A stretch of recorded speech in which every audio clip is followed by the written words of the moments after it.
Hello everybody, this is Howard the Teaserking coming to you with week 14 of college football, mostly the playoff games.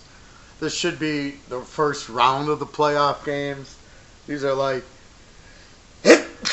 division, this is like, excuse me, this is like conference championship play, which I think half of them you're not you're not giving the true champion anyway. Half of them are East against West, so it's not the top two teams in the league. The other half doesn't really matter. If Pitt beats Clemson, Clemson still wins the ACC because they got a much better record. So I don't really understand what these games are for. These games should be for the playoff. So if Fresno beats Boise, they're in the playoff. If UCF beats Memphis, they're in the playoff. If Alabama beats Georgia, they're in the playoff, and the other teams are out. This is your first round playoff game. That's how it should be. Then you could have easily 16 teams in the playoffs. And I get really upset when I hear on the radio these supposed playoff or Fox or CBS, these college playoff experts. It makes no sense. Well, we can only have 4 teams. That gives you the best. Well, how about the pros? You have 32 teams. You got 12 in the playoffs. You get the best there also. So I don't really understand how you can have 132 teams, think you only have 4 good teams that can win. Makes absolutely no sense. And basically how Alabama could have 5-6 losses and still be in it disturbs me. At least they won their conference this year. And if they beat Georgia, they should be in. If they don't beat Georgia, Georgia should be in. But this 2-team SEC bullshit is ridiculous. Then why don't the SEC have their own little playoff and then the rest of the college football have? I mean, I just don't think it's fair or right, or that we're that stupid that A, you only have 4 teams, and B, just because a team plays a hard schedule and loses a couple of games, they're automatically, a terrible team. And then C, Oklahoma's better than Ohio State because because Ohio State lost to Purdue, and they didn't really look that good beating Maryland and Nebraska. They didn't look good winning those games. Like now all of a sudden it's how well do you look when you win, and then it's Oklahoma, even though they lost to Texas and they gave up 42. They gave up 100 points to West Virginia, 100 points to Oklahoma State. Barely beat Kansas, but that's okay. That's what the hell is that? I just find the whole thing disturbing. That they want to think we're that stupid, and we couldn't have 8 teams or 16 teams in, because then you'd be letting teams in that aren't very good, that don't deserve it, or they lost 2 games. No, the Pac-10 champs should be in. The Big Ten champs should be in. There shouldn't be a question. Oklahoma, they beat Texas, they're in. If Texas wins, Texas is in. Doesn't matter how many games they lost. The New England Patriots have lost 3 games. They're still going to be in the playoffs. What the hell difference does it make? If Minnesota makes it with 5 losses, what's the difference? They were one of the top 6 teams in the NFC. That's all that matters. The whole thing is retarded.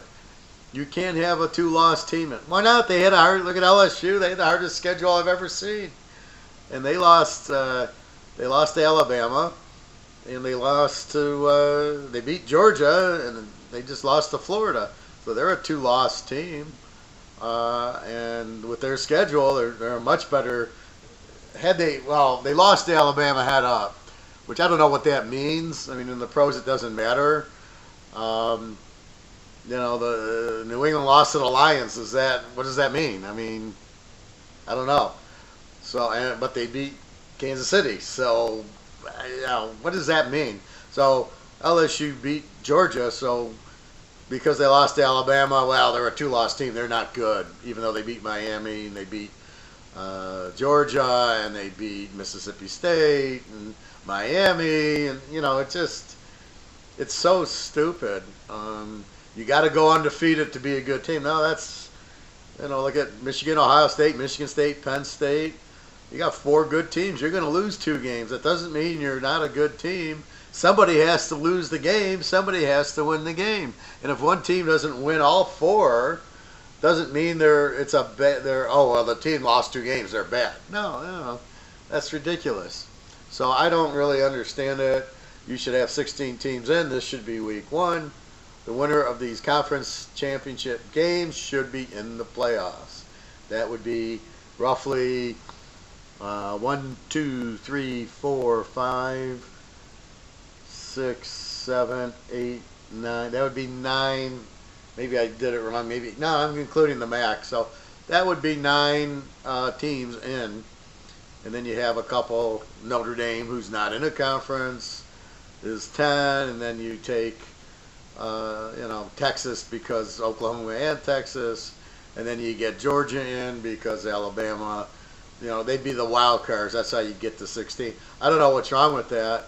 I don't know how it dilutes it. I don't know how you can say, well, they don't deserve. Alabama's obviously going to win it because they beat a bunch of crappy teams, and they beat LSU 29-0. So therefore, they're by far the best team. That's a bunch of crap. A good team could beat them. A good passing team definitely would beat them. UCF's team last year could have beat them. This year, with Milton out, they couldn't, but Fresno State would give them a game. Definitely, Washington is not well. Washington State would give them a better game. They got unlucky. They played in a snowstorm last week against Washington. Washington's a terrible team. The way they look at half their games, they're pathetic. It's a good defensive team. It's about all they got. Pittsburgh, I don't know what they're doing. They got crushed by Penn State and Notre Dame. Beat them, but really, Clemson is the winner of the ACC. Well, should they be in the playoff? Well, yeah, all the division champs should be in the playoffs. So that's my spiel on it. It should be 16 teams in the playoff. This is round one right here. You got it. You don't have to schedule anything. You've got round one here. What is the point of this week? To get the team in the playoffs, so have it as a playoff game. You've got the team in. And I'm tired of all these crybabies going, well, we can only have 4. We can't have more. Well, if we have 8, that'll dilute it. You got 66 teams in your stupid college basketball tournament, which isn't even a championship. It's a tournament. It just means they won the tournament. It doesn't mean they're the best team.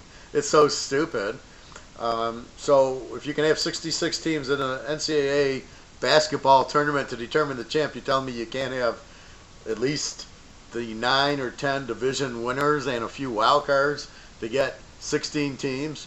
Oh, wait, they have 3 losses, so Washington doesn't count, or Utah doesn't count because they have 3 losses, even though they're in a highly competitive division. Unlike Alabama, who plays nobody, beat the one team LSU who has no offense, and beat Mississippi State, who has no offense. So all of a sudden, Alabama's the best team that ever played, playing a bunch of patsies, when these other teams are playing Michigan and Ohio State and Penn State and Michigan State and Wisconsin, Iowa, and Nebraska's getting better. So it really makes no sense when an LSU plays a really hard schedule and doesn't get rewarded for it. Why isn't Alabama playing Georgia and Florida and Kentucky during the year? Why do they always get the bye against them, and they always play Tennessee and the crap teams in the conference? It makes really no sense that I can understand why they play these. They always avoid the top teams. This is what really is ridiculous. So Alabama's not a champ. If they beat Georgia, then I get more respect for them because they're actually playing a good team and beating them. Beating Louisville, and Louisiana Lafayette, and Ole Miss, and Arkansas, and the Citadel. Sorry, it doesn't make you a really good team.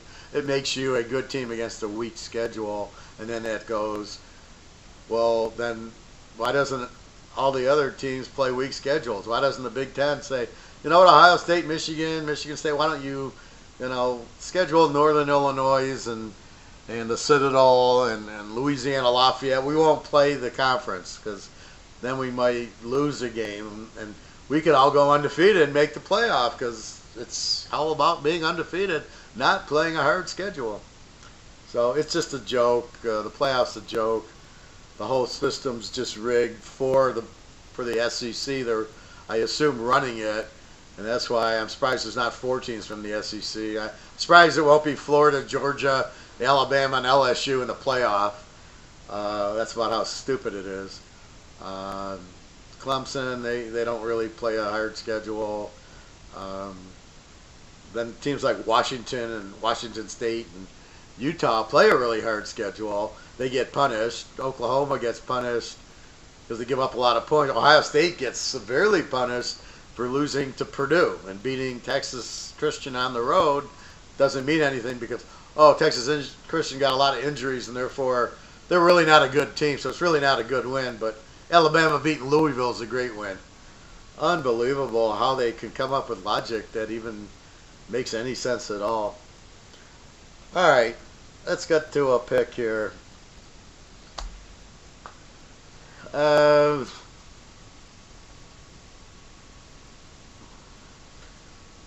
Well, the most logical pick on the board's Ohio State over Northwestern. But here's how I think about poker, craps, betting football.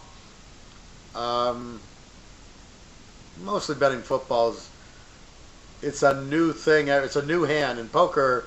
It doesn't matter what you had last hand. It's a new hand. You get different cards. There's a different flop. Everything's different. It doesn't matter what happened last hand.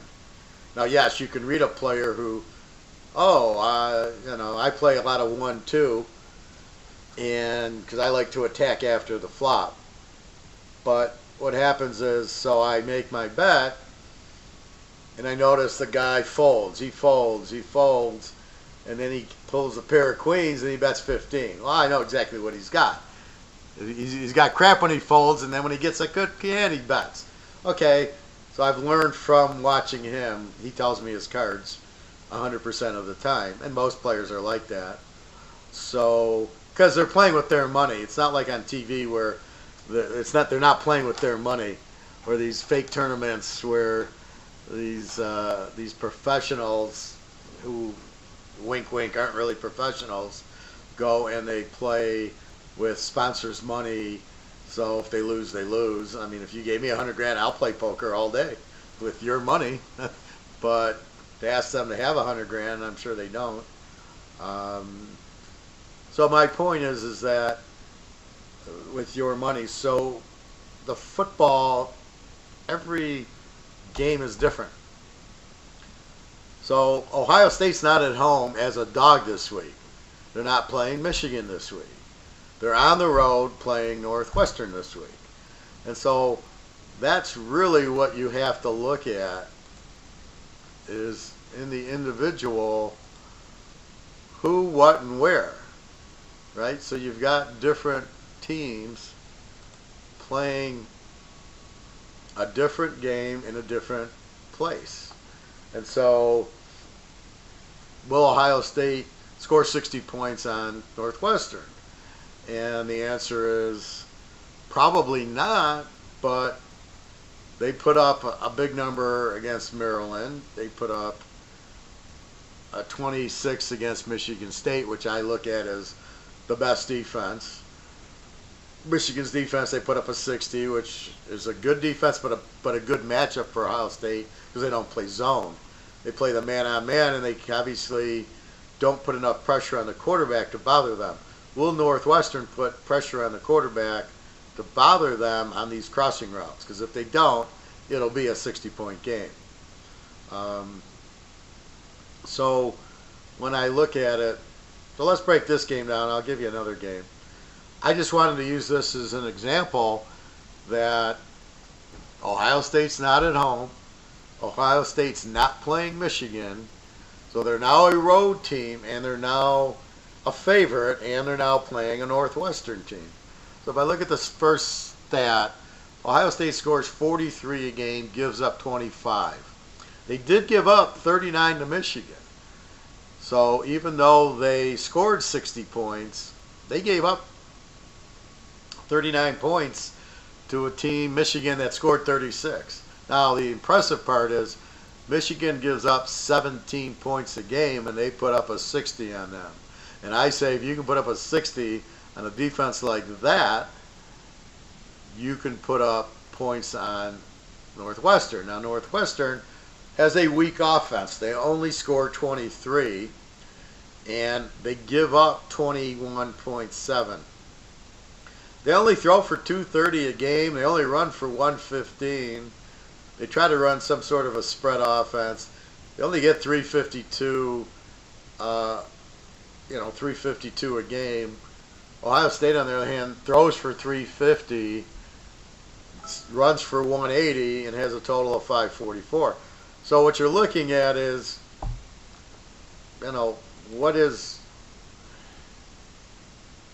what's going on? So what you're looking at is what's going on with how strong a defense is Northwestern in a matchup.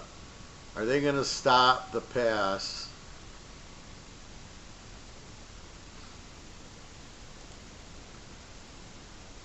Can they stop the pass of Ohio State? Because if they can't, it's in Ohio State's best interest to put up a lot of points. Because if they can win 50-0, they're trying to get into the playoff, right? They want to be the fourth team. Because Alabama and Georgia, see, that's what's so fixed about these hypothetical rankings, right? Oh, they're number 4. How the hell is Georgia 4 and Alabama 1? What are you basing it on? Oh, it's based on record, but record doesn't mean strength of schedule. So Georgia, who lost to LSU, is number 4 only because they're playing Alabama this week. If Georgia wins, they would probably go to 1, and Alabama would go to 4. If Alabama wins, then Georgia's out because now they're a 2-loss team, losing to LSU and Alabama, 2 very good teams, which somebody's got to lose those games. And then that would give you the Ohio State, Oklahoma, Texas debate. So that's where you run into, well, you can't have Georgia. They lost to Alabama. Now you've got, if Ohio State wins, if Oklahoma or Texas is going to win. How about the Washington-Utah winner? How about the Fresno State-Boise State winner? How about, well, you got Notre Dame in. What if Clemson loses? Well, you got Clemson. They should handle Pitt. So what you have is there's basically Georgia, who if they lose, they're out. Then it's if Ohio State and Oklahoma win, who do you choose? To me, it's no brainer. Ohio State's much better team. Urban Meyer's been having like a brain tumor or something in his brain. He might quit coaching. So now you got Ohio State playing for the coach. So look out there. When I look at the stats of the quarterback, let's look at this. So Dwayne Haskins, 41 freaking touchdowns and 7 interceptions. Throws for 333, 69%. Sacked 13 times. And he's been running a little bit more. As the pressure comes, he's started to run against Michigan. I saw a little bit against Michigan State. But he's more of a drop-back passer, which goes against Urban Meyer because he's never liked drop-back passers. He's always like the running passer where there's 10 blockers, but he can still throw. That's why he did no good with that other guy when he came in for J.T. Barrett. See, I already forgot the guy's name. He played 3 games, won a title, and you never heard from him again. And he's a flop in the pros because he didn't stay long enough. You can't play 1 year of college and go join the pros at quarterback. You got to play 4 years. At least redshirt and play 3 years. I'll give you, but you've got to be there 4 years. You got to learn how to be a quarterback, and it's different in the pros. You can't play 1 year, and anybody that drafts a quarterback who plays 1 year, aka Winston, aka Mariota, you see what you get. It's a bunch of crap. Let's look at Northwestern. Clayton Thorson. Kid throws for 222 yards a game, 60% completion, 14 touchdowns, 12 interceptions, sacked 28 times. That's the most in the Big Ten. So Ohio State's going to put a lot of pressure on him. The kid throws a lot of interceptions. They don't really have a running attack. How good is their defense? It's okay, but they're not really winning with defense. At home, they played Michigan to a 20-17 loss. They beat a banged-up Wisconsin team. I think they beat Iowa. So let's see how they did against. They beat Michigan 2017. I don't think they played Penn State. I don't remember. Purdue. I don't have my one site's down. I can't get to it with all my scores on it that breaks down each team. It's a great time for the site to go down, but I can't seem to get it, unfortunately, but I'm okay without it. So I think with all that Ohio State needs to do, they're a much better team than Northwestern, who I think lost like to Akron or something. So I'm looking at Ohio State. You're laying 14, over under a 61. The question is, can Northwestern, so in an over, you want two high-scoring teams. You don't have that. You got Northwestern scores 23 a game. That's talking, you got 3 non-conference games. They did lose to Notre Dame, I remember, 31-21. And Notre Dame's nowhere near as explosive as Ohio State. I give them credit for scoring 21. So that's a 52 with Notre Dame. And this is a 61. So you can tease it down to 55. I would never go under with Ohio State. They're too explosive, and they need to score a lot to make the playoff. So this is not an underplay. The question is, will Northwestern score enough to get you over, or will Ohio State score so much that you might as well lay the 8 points? Would you take 22 in Northwestern? I don't think their defense. Well, look at Michigan's defense. It was a 36 scoring offense and a 17 scoring defense. So Michigan, you'd have thought would have squalled that they did go over, but the defense was really strong, only giving up 17. I took the Ohio State and the points because Ohio State scores 40 a game, figuring, well, they're going to get in the 20s. Michigan maybe will get 20, high 20s. Therefore, Michigan's got to score 40, which I didn't think they'd do, and they got 39, but of course you didn't think Ohio State would score 60. But with that said, now, again, the game's not at home, but it is at Indy. It is going to be a roof. The weather will not be an issue, which helps Ohio State. Northwestern defensively, there's nowhere, they're close to Michigan's as far as 21 points a game versus, well, Michigan's was probably 15 before giving up 60. But if you score 60 on Michigan's defense and they can get pressure on the quarterback, maybe if Northwestern was home and it was a Saturday night whiteout, then I would think of taking Northwestern, but not in this case. You got a neutral field. It's all Ohio State. They must win. They're playing for Urban. You got to love Ohio State minus the 8. I really almost think Ohio State gets the over by themselves, but if they do, they're going to cover the 8. So I think you take Ohio State minus the 8 in this game, and I think due to the fact they have to win and they have to run it up based on the nature of college football, unlike pros, and on my pro video, what do I say? The team just has to win. So if they're 14-point favorites and you're laying 8, you got to be careful because if they're up 7 and there's 5 minutes left, they're running the clock. They're not trying to score again. Even if they get down deep, well, I watched the Minnesota-Green Bay game, and I had Green Bay in 9.5. And Minnesota, I don't know if they just Green Bay lost it on downs or had it turned over. But Minnesota's got the ball at the 15-yard line of Green Bay with 2 minutes left in the game. It's fourth down, and for some reason, it's a 10-point game. They're not kicking a field goal. They go for it, and they don't get it. The ball gets tipped, and Green Bay gets the ball down 10. But why aren't they kicking a field goal? I couldn't understand that for the life of me. I've never seen such bad coaching in my life as I see now. But you kick the field goal there, right? So they don't kick the field goal. Green Bay comes down, kicks the field goal, they lose by 7. But if you kick the field goal and go up 13, you've taken the kickoff return out of the game, which is incredibly stupid. But that's what happens then. So you've got a 13, and Green Bay has to score 2 touchdowns, which they're not going to do. You let them kick a field goal. Then if they get the onside kick, then it's fine. And then I'm hearing these announcers on the onside kick. It's like, kick it high. No, you don't kick it high. You kick it on the ground. You ever try to catch a ground ball? Oh, my God. If you would kick it hard in the middle on the ground, you'd have a much better chance than these bloop kicks that land right in the guy's chest and he falls down. Like, what is that? What up? I don't know what I'm watching. This game is so weird.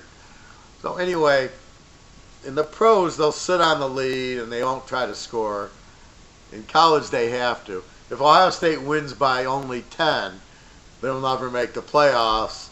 Oklahoma or Texas would jump them. So they have to win by 30, 40 points. So they're going to keep scoring. I don't think Northwestern can really stop them. And I certainly don't think Northwestern can keep up with them. Michigan scores 36 a game. Again, playing a pretty weak schedule. And when they did play the Wisconsins and the Penn States, they were injured. Michigan State gave them a game, 21, against a really good defense. So that's my point. So when you look at Northwestern, they lost like a neutral game to Notre Dame by 10. I think it was at Wrigley Field or at Soldier Field or whatever field. I think they beat, I don't know, I'm getting confused. I think Purdue beat Iowa. I don't know if Northwestern did or not. And again, I can't get to the site. I can go to a different site. I don't know what I'm looking at here. I don't know. The site I normally go to is all screwed up. But anyway, I think you take... I just think Ohio State's got too much firepower. And I really don't see how Northwestern can come back or score a lot. I just don't see them doing that. Here, okay. Hold on. Northwestern, Ohio State. Well, let's look at the Northwest. We know what Ohio State did. They played at Penn State pretty good.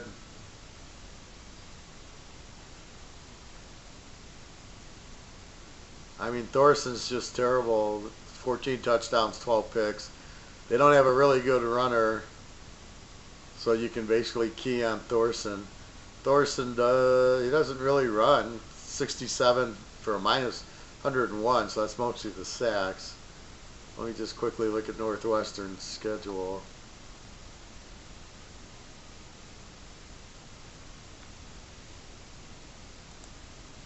Sorry about that.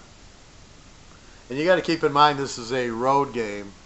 Yeah, Northwestern at 8-4.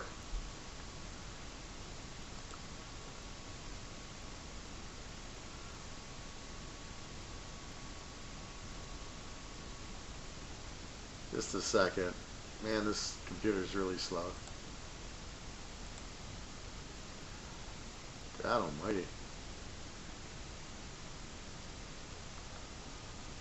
Sorry about this. Anyway, let's see. I mean, here they beat Illinois 24-16. I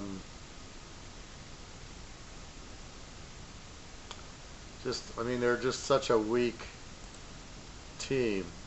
I just don't see how they hold on with Ohio State. Okay, they beat Purdue. They beat Akron 39-4. No, they lost to Akron 39-34. So you're giving up 39 points to Akron. They lose to Michigan 20-17. They lose to Notre Dame 31-21. They beat Rutgers on the road 18-15. They give up 31 to Nebraska. They do win at Michigan State. I don't get that. They scored 29 on Michigan State. It's unbelievable. And 31 on Wisconsin, who was injured this year. They beat Iowa 14-10. That's a really impressive win at Iowa. So we do give them credit for that. But that's about it. Let's look at the numbers. Northwestern and Ohio State. Northwestern is a road dog. Is 6-0, so they're a good road dog. And Ohio State is a road favorite. Is 9-3 is a road favorite. 7-5 is against. We'll go back to 20. That was 2017 and 18 to 2016 and 18. Northwestern. They're 10-0 as a road dog. 1-9 against. So they win on the road as a road dog. Ohio State 12-6. So Northwestern is a very strong road dog. Keep that in mind. But I still, because of the nature of the matchup, I still like an Ohio State team. Again, Iowa doesn't have quite the offense, nor does Wisconsin. The teams that they beat. They lose to Akron. Okay, I don't quite get that one. They lose to Duke. They lose to Michigan 20-17. Wasn't too bad, obviously. Again, though, this is not a home game. Then it's weird. They win at Iowa. They beat Wisconsin, and then they beat Rutgers by 3, and they lose to Duke and Akron. So this is a bizarre team. I think they're more defensive, but as Michigan and Ohio State just showed, Ohio State will rip a good defense. You can't really defend them, and I don't think Northwestern will have the speed. They won't be able to run the clock on them. Let's say they had, Earl Campbell as the running back, and I'll just hand him the ball 50 times, keep Ohio State on the bench, their offense, and then he'll run and score. You don't have that. They don't have a running attack. Their quarterback's not really much of a runner. He's not a good passer. He throws a lot of interceptions, but they don't score. So they must have a good defense. With that said, they're not anywhere near Michigan's defense, and we saw what Ohio State did. Now the game's not at home. I don't think that bothers Ohio State. They went to TCU and put up a big number there. I can't see them not winning by 8 points. So I can see them winning, let's say, by 17, which would make Northwestern cover as a road dog. But I think Ohio State gets the chance. They run it up. Even if it's 7 at the end, they're gonna win by 14, right? They're gonna try to score at the end. They're not gonna sit on the lead, and that'll be it. So I'm looking at take Ohio State there. The second game I'm going to give you is Utah and Washington. Why Utah and Washington? Because it's a beautiful trend. So what do we got? Washington laying 5 to Utah. Over under a 45. The game is at Levi Stadium in Stanford. Why is it there? I don't know. The game should be either in Washington or at Utah. I don't know. I understand these neutral site games. So you make both teams travel. I don't understand it. So let's look at the teams. Washington only scores 28 a game, gives up 16. A very strong defense, a very strong under team. Utah scores 30, only gives up 19, but AKA their quarterback's out. Huntley. Moss, the running back's out. They throw for 215 a game, run for 200. It's a 400. It's a balanced attack, so they can run the ball 400 yards a game. Then let's look at Washington. I'm not impressed with Jake Browning at all. They throw for 236. They run for 180 with Myles Gaskins, 421. So I see a lot of running going on here. Clearly, Browning is just such I mean, I thought he was a better quarterback. And then I watched him the first game against LSU, and he stunk. And then I watched him, or I don't even know if it might have been against Auburn. And then I watched him against Washington State, and I watched him in a few other games. Yeah, he's terrible. I mean, I don't get it. So let's look at him. All right, Washington, Jake Browning, 65% completion, 224 yards a game, 16 touchdowns, 9 interceptions, sacked 20 times. I'm not impressed with a senior at a school like Washington, 16 touchdowns and 9 picks. Then we go to Utah. Tyler Huntley's out. He only had 12 touchdowns and 6 picks for his 9 games. Jason Shelley looks like the backup. He throws for 100 a game. That's a little misleading, but only 3 touchdowns and 1 interception. So, and I don't know if he's like one of these option quarterbacks. If I look at Utah as a road dog, 3-0 as a road dog, 17 and 18, 0 and 3 against. Really not enough data. Washington as a road favorite is a lousy 3 and 6, 6 and 3 bet against. So if I go back to 16, Utah as a road dog, 6 and 0, 17 and 2 on the road since 16, 28 and 6 overall. They're 82%. Washington is a road favorite, 8 and 7, bet against 8 and 7. So normally this would be a Utah play getting 11. However, you lose the quarterback. I can't trust this kid who's only played in 2 or 3 games if they get down to keep him up. I look at Washington, who has a dominating defense, as Utah does. And I just look at it. Let's look at the last game, Utah. What happened in Utah's game? They obviously won it to get in. They beat BYU 35-27. BYU's got a pretty good defense themselves. So that's a surprising score. They were down like 20-0, 27. And Washington beat Washington State in a snowstorm. So against Washington's defense, I don't think Utah's going to score that much. But I don't think Washington, I don't like their quarterback. So I look at this game as an under game. 45, I can go under 51. I think you're going to see a lot of running. I don't think Utah is going to want to turn the ball over, which is probably what happened against BYU, because BYU doesn't score that kind of points. I mean, they're lucky to score 20. So I'm looking at, all right, we're going to run the ball, and Washington's going to run it.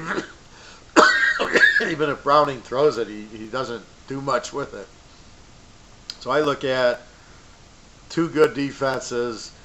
You got a lousy quarterback in Washington. You got a backup quarterback in Utah who put up 35 on BYU, but you can't say it's all him. Was there punt and kickoff returns, block punts, all the specialty teams that scored. That's why you can't look at a 35 and say, oh, the quarterback threw 5 touchdowns. He obviously didn't, because we're looking at his stats, and on his stats, Jason Shelley's only he threw 3 touchdowns and 1 interception in the game. So he couldn't have thrown for 5, and he only has 3 for the year, and the other kid's been out. So I'm looking at that as, I don't know enough about the kid. So therefore, I got to go under. I think this will be a defensive struggle. And again, you got 51 points. And I know college there's more plays, but with these type of teams, you're looking at defensive teams. If we look at Washington State, now it was a snowstorm, so it's a little misleading, but the score was, where is it? It might have been a Friday night.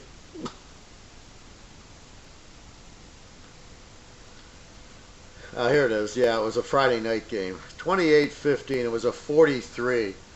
So they're holding Washington State to 15. Even in the snow, of the 28, I think the defense put up 14 of it.